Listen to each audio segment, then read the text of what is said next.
Hi friends and family எல்லாரும் எப்படி இருக்கீங்க? இன்னைக்கு பூரி சப்பாத்திக்கு ஏற்ற மாதிரி ஒரு குருமா எப்படி செய்யறதுங்க பார்க்கலாம் வாங்க. அதுக்கு அடுப்பு ஆன் பண்ணி ஒரு வானல் வச்சு ஒரு ஸ்பூன் எண்ணெய் விட்டுருக்கேன்.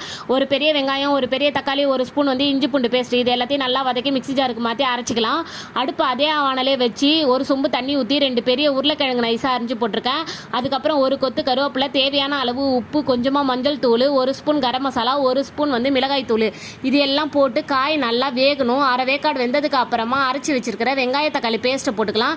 இந்த பேஸ்ட் ஊத்துனதுக்கு அப்புறமா லைட்டா எண்ணெய் பிரிஞ்சு வரணும். எண்ணெய் பிரிஞ்சு வர்றதுக்குள்ளே இதுக்கு தேங்காய் பேஸ்ட் ஒன்று அரைச்சிக்கலாம். 6 முந்திரி பருப்பு, 1 ஸ்பூன் கசகசா, 1 ஸ்பூன் பொட்டுக்கல்ல, அரை மூலி தேங்காய், இது எல்லாத்தையும் நல்லா பேஸ்ட்டாக அரைச்சி எடுத்துக்கலாம். இந்த மாதிரி எண்ணெய் பிரிஞ்சு வந்ததுக்கு அப்புறமா அரைச்சி வச்சிருக்கிற இந்த தேங்காய் பேஸ்ட்டையும் ஊற்றி 2-3 கொதி வந்ததுக்கு அப்புறமா அடுப்பை ஆஃப் பண்ணிவிடுங்க.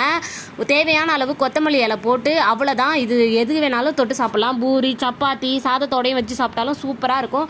நீங்களும் இதே மாதிரி ட்ரை பண்ணி பார்த்துட்டு எப்படி இருக்குன்னு கமெண்ட்டில் சொல்லுங்கள். Bye friends.